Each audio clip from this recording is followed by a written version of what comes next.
my mother used to try to walk me to school, and at that point I was solely embarrassed that my mother was on drugs, and she would try to come up to the school, and I would like be like, why is she doing this to me? Like, that was like the most embarrassing time of my life. And it literally, we'll get there too, but it literally took me to get older to be like, listen, that is her life and not mine, you know? So I didn't even, I used to be embarrassed, and then I got to a point where I was like, baby, that's a decision you made, not a decision that I'm gonna make.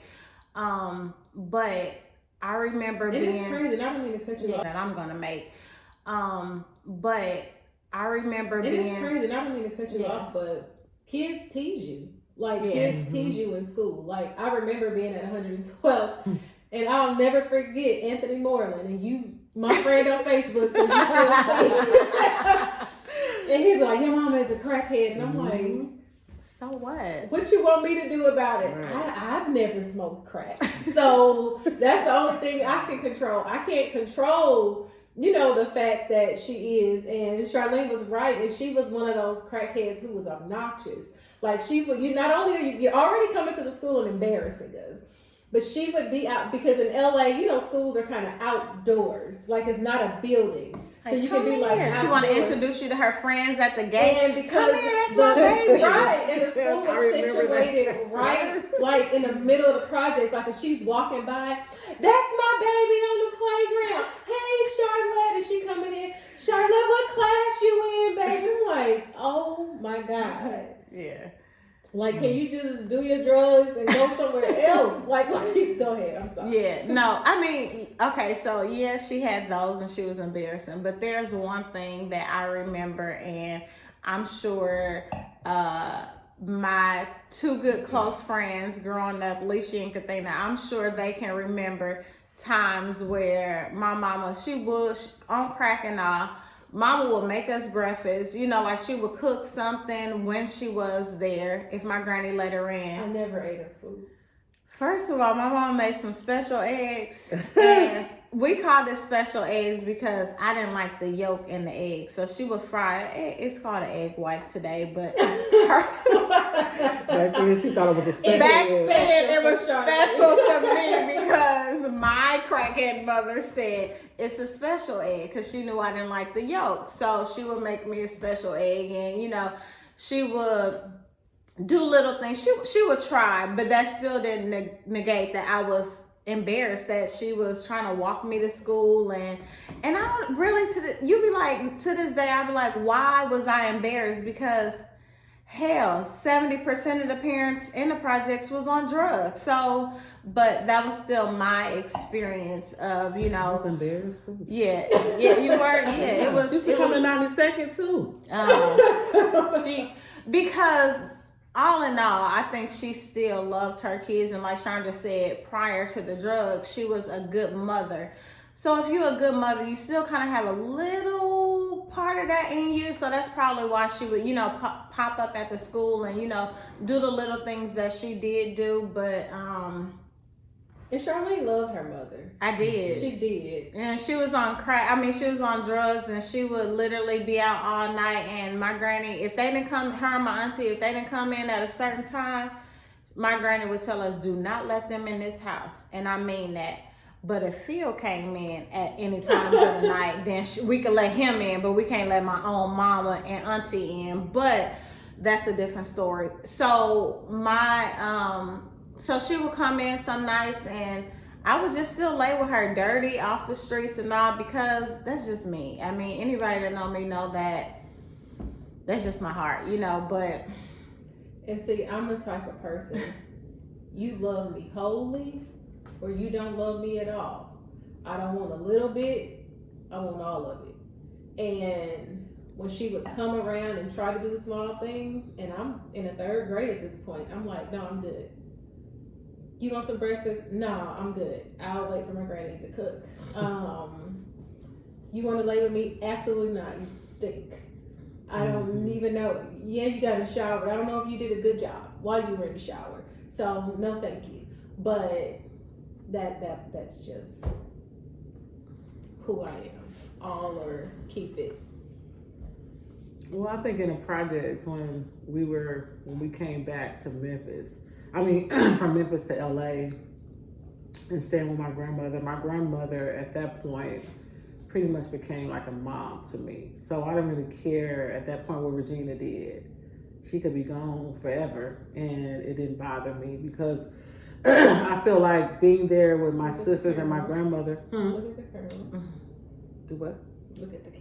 Being there with my sisters and my grandmother was enough for me at that point because what happened in Memphis, it was just like you could have just shipped us back on to LA and stayed. You know, I'm just being honest because I just couldn't see how a person would put off what she put off on me, you know, and not knowing that God had already equipped me to do the job that was set before me. I was a kid. I wouldn't have known that. I know now. You know what it reminds me of, like in college, if you like pledge a sorority, and the girls who are pledging you are like super mean, you know, they do all this super mean stuff, and then when it's over, they're like, okay, so let's talk. No, baby. We not friends after you did what you did. Like, we're not friends. Like, we're not going to talk. We're not about to discuss anything. And that's how it is. It's like, you left me to be a mother. I was 13 to 3 girls. Yeah. And now you want to come and what you want from me? Right. And I think, again, you know, because I saw the caring, the overprotector, the nurturer, the, you know, everything that mama was. Like before the drugs, we dressed, she kept us clean. We had so many toys. Like during Christmas was the best times. Oh my God. Like we had all my friends on our street, we had so many toys, and it was 2 of us. It was me and Mita, and then Charlotte came, and it never stopped the flow. It's still like packed with gifts, you know. And the way my mom used to do it, I liked it because it reminded me of TV back in the day where you wake up in the morning and you go in the living room and like Santa Claus himself actually left all these toys around. And I did that. Remember with Moo? I did that for a long time until my kids was like, nah, Mom, I want to unwrap my gifts, you know. But I always did some of the things that my mom did because those were good times. And so I think because I seen the good in her when she got on these drugs and when she did what she did, abandoned her responsibility and then left that all on me, it was almost like I wasn't tripping at the time. You know what I'm saying? And even now, when you think back, it's like she really did not have control over those drugs. You know, they really took over her body and her mind and her mental, you know, and that she did what she did, but she didn't. It's not that she didn't care. I don't think she even thought about it. I don't even think she even felt like, because she did it so many times. So it's like every time she would come back home, it's like, okay, they okay. They good. You know what I mean? I guess if she would have came back, somebody's leg or arm was broke or something, it would have been like, okay, well, let me stop being gone for weeks at a time. I don't know if that would have even mattered. Yeah, I don't know. But I do know when we got to the projects with my granny, that's when life kind of started for me, where I started being able to, you know, have my own life. You know, high school, I didn't really care to do it like any after school activities. I would get right on the bus and come home because I wasn't used to hanging out and doing all that stuff. I was used to my life getting into school, me going to school and getting back home and making sure they were safe, you know, and things like that. So my grades were horrible in Memphis. Like when they tried to transfer me to, they tried to put me back a grade. And I ended up going to Jordan High School, Bulldogs, and they was like, okay, we're going to put her in the right grade. But Centennial was like, nope. You got to put back a grade because I got F's. All my F's I switched to B's on the report card. So they was like, ma'am, your grade point average, like, I switched them to B's. But they knew. I sure did. She hand wrote I sure the did. F to a B and didn't think they would look at the G The grade point average, yeah. But I did that because I knew my mama didn't care. She wasn't going to look at it good through drug eyes. She's not really looking, but not knowing that we would come back to LA. try to transfer. And this is the only report card I have was the ones that I tried to switch over. But oh Lord. anyway, life at that point was a little bit better. Even It started though to look up for you. it started to look up for me, even though I was in the projects and I was kind of bougie at that age too, because I was like, and they'll tell you, like, be like, ugh, I'm not. They used to hang outside and have friends and talk to people, and I just stayed in the house. So they used to think I was too good, and I'm like, no, I'm just scared. Like I don't want to be. I don't want to be here, you know. So I'm gonna tell you, I went to Jordan High School, which is a Crip school. The Jordan Down projects are Crips, Grape Streets. Then I lived in Nixon Garden Project. So it was like, I couldn't win. When I go to school, she a slob ass bitch. And then when I go home, we should beat that crab ass. I'm like, God, I'm just a girl. I'm just a girl. I'm just trying to go to school. I'm just a girl who just raised her sisters. Like, you don't know what I've been through. Y'all don't know what I just went through, so leave me alone. Here you can have these links. I'll jack her for her link earrings. I don't want them. You can have them, you know. And I'm like, all that wasn't important to me. But I had a boyfriend.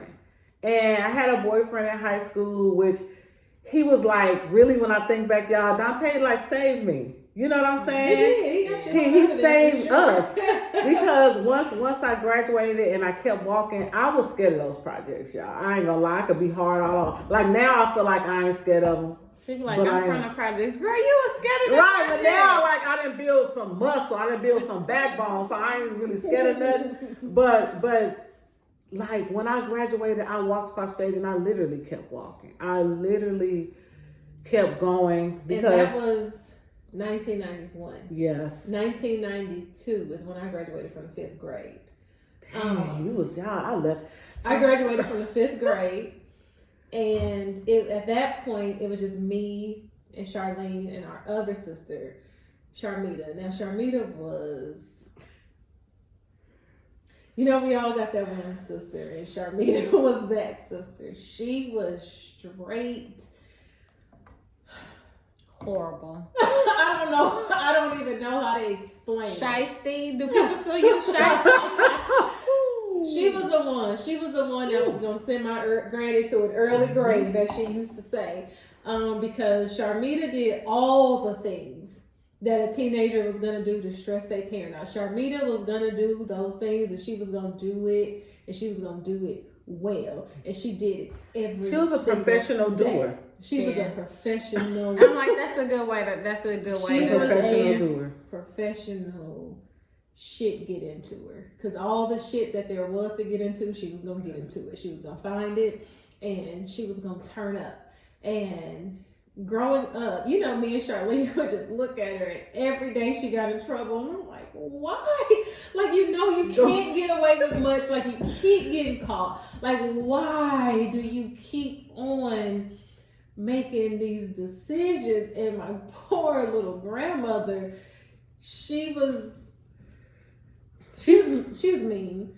She was a mean grandmother, but I understand why. You know, I understand why. I'd probably be mean too if I've inherited 4 kids after I've already done raising kids, and I've inherited 4 more that I didn't ask for. Well, that's nice So to say. I can understand why she was the way she was, but let me tell you, Sharmita gave her a run for her money.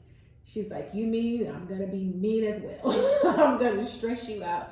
But she's always been. She needs us. That girl needs to see us. She needs to see us. We never understood why she said that. Like the whole time. So long ago, and yeah, that whole time. So many years. Yeah, and little did we know she was correct, and we all needed to see a psychiatrist. She just forgot to say our names, you know, with it. But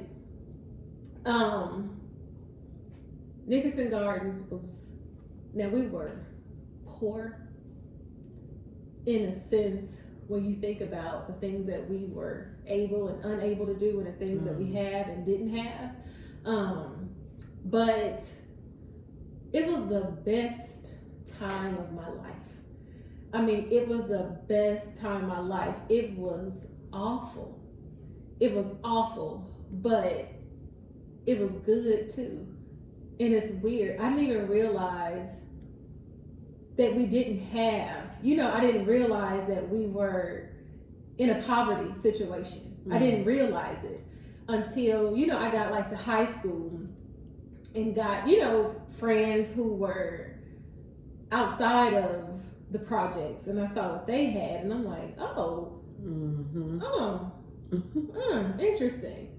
So I guess we would be considered poor. You know what I'm like? This how it really goes. Right. And I didn't realize it because, oh my God, if I had the option, if God came back today and said, okay, Charlotte, I can give you a great mother and father. I can give you a big house with fancy things, and you know, you can redo, you know, your school years. I don't want it. I had my experiences, I wouldn't trade them for the world. I would not trade them for the world, because I didn't even know that anything bad was happening. You know, like I didn't know that when we were in LA and in the Nickerson Gardens, like all those drug dealers. No, these are great people. You know, these are like my brothers. What you mean? You know, like they're bad people. They're not bad people. They're amazing. They make sure I have lunch money when I go to school. You know, they make sure if I have a school trip, a class trip, that I have money. I have all the things I need. If I'm on a dance team, they made sure I had clothes. You know what I'm saying? And listen, Nickerson Garden projects. I don't know. Feel. Two T's, Papa Dad, all these people. And you know what? I personally can't even just name names, because there was times I will walk to school Stanley. and all I know is somebody at the mailbox used to be like, hey, come get this lunch money. And I'm going to get lunch money out of a mailbox from who? I don't know. But somebody, you know, no, it wasn't that they felt like they literally like it was a family. Yeah, like it was a family, and I would not trade that experience, because no other neighborhood could I have been brought up in. I couldn't have been brought up in Gardena or Hawthorne, you know, or all these places that were nicer or better and had the family that we had in the Nickerson Garden. These people, you know that. Like, I'm almost 40 years old. I've been away from the project since 1998. And I can get on a plane and go to LA and go to the Nickerson Gardens, and I'm still good. The people who are still there, you know, who I know, that's still my family. You know what I'm saying? A lot of people don't have that experience in the neighborhoods that they grow up with. They grow up and their neighbors, they never really see them. You know what I'm saying? They don't talk to them. There's really no relationship. We had family, and it's all this loyalty. I think here in the South, they kind of do that. I hear a lot of people say, like even y'all friends, how they grew up. But I'm talking about in LA. But they're all school friends. Oh, okay. Like neighborhood, like to this day, 2 T's. If TDE is throwing a concert, we're good. You know what I'm saying? We're good. We were little girls, you know, when 2 T's was doing So this thing. So the reason why 2 T's, I ain't been able to go to the concert because I left. Is it because I left? No, yeah, like I used I'm like their mom. Is it because I'm the mother? 2 T's. Talk to me. But yeah, like I mean, the projects taught me loyalty. Sure. Like even though we had shit that happened over there between the homies and all that, you know, it still taught me loyalty, because at the end of the day, the shirts that say Nickerson's versus everybody, like we were like back then, it's like we were family. Like I don't care what happened, what this homie did, we're gonna eventually get over it, you know, like, and everybody was still family. And it taught me to where I am today. Like people be like, you loyal to people and you shouldn't even be loyal to them. But I'm like, that's how I Loyalty was is loyalty. raised. Yeah, like loyalty Yeah. is loyalty. Like Right, if kid. you doing something that you don't have, you don't have no business doing, or that's dishonest or disloyal to me, you got to deal with God with that. But I'm gonna do what I'm supposed to do, in that situation. As far as And, loyalty is concerned. yeah, and guess what? Nixon Gardens taught me that. All right, let me So- ask you guys a question. What was the biggest just getting ready. obstacle Oh my God! do you think that you faced growing up? What was each of your individual?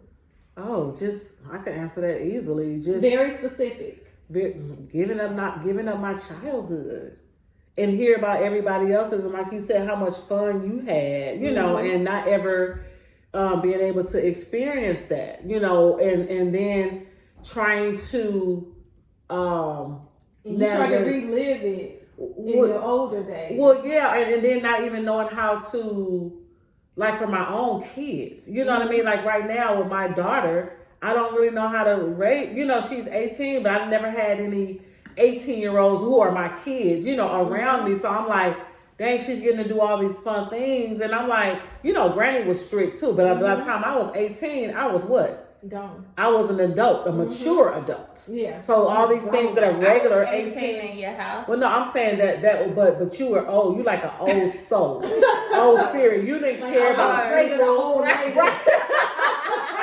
Like she wasn't the typical. I can't believe you said that. I wasn't. Really, she wasn't the typical, because I think what we had gone through had matured us. Yeah, we wasn't the regular. It aged us, right? And so people who know our story, and they be like, "Dang, through all the obstacles, look at y'all."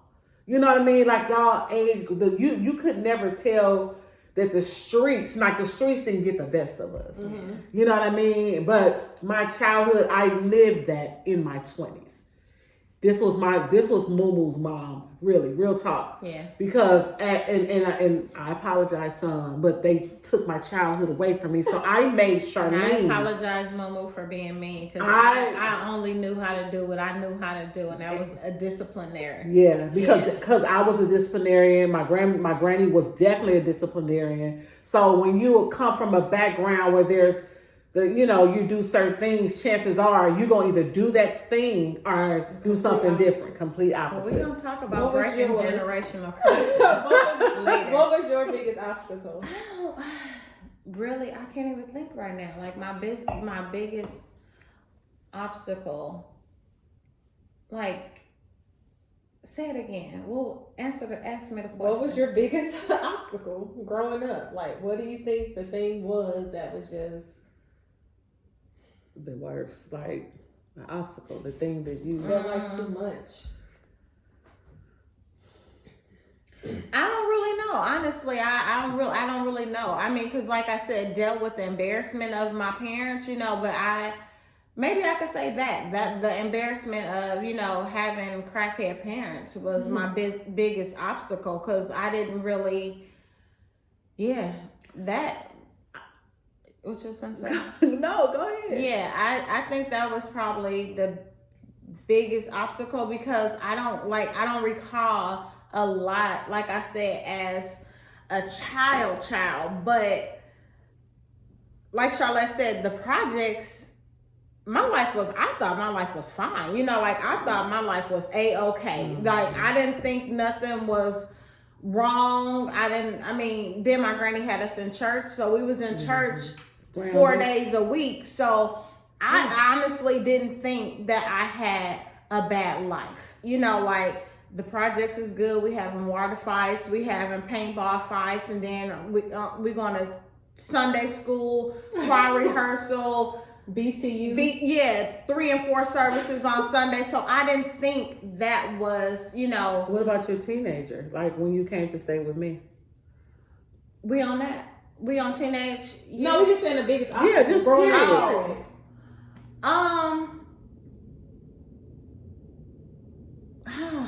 I don't know. I feel like no, that's what I was saying. I feel like I was still the savior. Like I had my ways. I was, but I still feel like I was still the overprotector. I was still, like Charlotte went off to college. Every time she was able to come home, we packed her dorm, bring it back. I was like, look, this summer, I don't know how you gonna do it. I think she paid herself. Did you pay for yourself? Yeah. Yeah, she had a big time government job, y'all. Or something. Cause we all that moving back and forth out of the dorm. One thing I did, go ahead, Charlene. Okay, so we can fast forward to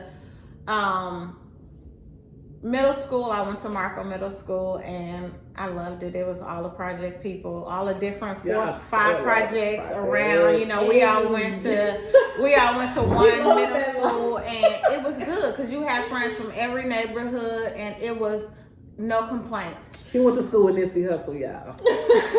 Markham. I did. He was a year younger than me, but this one time at Markham, this man did try to follow me to school, and I was so scared because again I'm scary, right? I ran all the way down Compton Avenue. When I got to Markham, y'all, it's this big gate. I literally put one foot and one hand on the gate, and I did a backflip. But I was a tomboy back in my days, right? So it was nothing. Only because she was a tomboy. I was a tomboy. So it'll explain why a lot of my friends probably like understand how I am today. I was a tomboy, but I played with Barbies. She liked to play. I was a Barbie girl, but I was a tomboy. So I wanted to fight. I wanted to flip. I wanted to do all boys shit, but I wanted to do all girl stuff too. And Charlotte never played Barbies with me. But middle school, high school, my granny, I went across the street to my cousin's house to spend the night with Charlotte. And we were supposed to be at Chandra's house, but we went across the street. So my granny said, I'm taking you to a girl's home, pack your stuff. I'm like, you're being dramatic. I'm going to move with my sister. So the summer of me going to the 9th grade, I moved in with Chandra. Summer of me going to the 9th grade, I found out I was pregnant. My first time ever doing anything. When you're dealing with somebody that is older than you, you know, back then, more experienced than you. Back then, you know, niggas was like, let me just rub the head on there. And I'm like, I guess that ain't gonna hurt, you know, because I'm still naive. I'm still playing with Barbies. We were heavy humpers back then, you know, so. Like, how I gonna get it? So, 9th grade. So, summer of me going to the 9th grade, I'm at home washing dishes one day, and I'm like leaning over, and I'm washing the dishes, and I'm leaning over, and my sister, Mita, that's not here, she was like, you pregnant?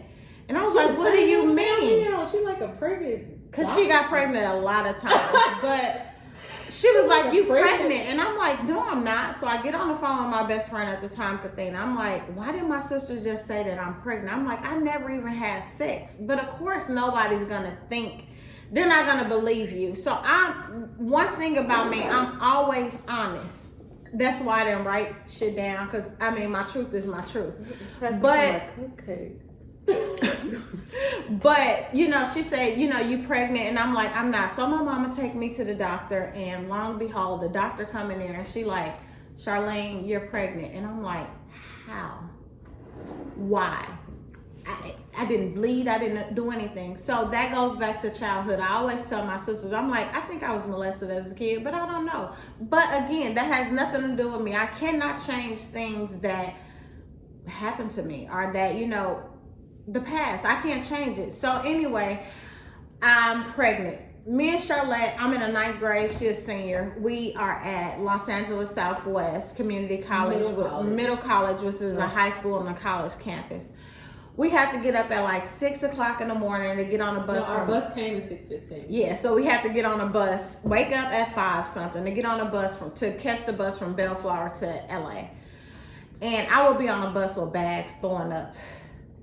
Then we gotta be at the school. Spit bags. I'm like literally, and this is my freshman year of high school, and I'm like, this has got to be, Sorry,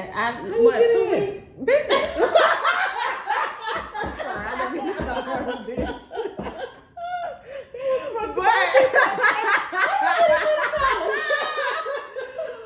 First of all, I didn't have bad grades. Now in middle school, backstory. So growing up with parents that's on drugs and sisters, everybody just trying to make it on their own. I had to really teach myself how to read. I really didn't even know how to read. So in middle school and shit, when people like, it's time for you to read. Oh, I gotta go to the bathroom. I don't want to read out loud, right? So it literally took me to be older and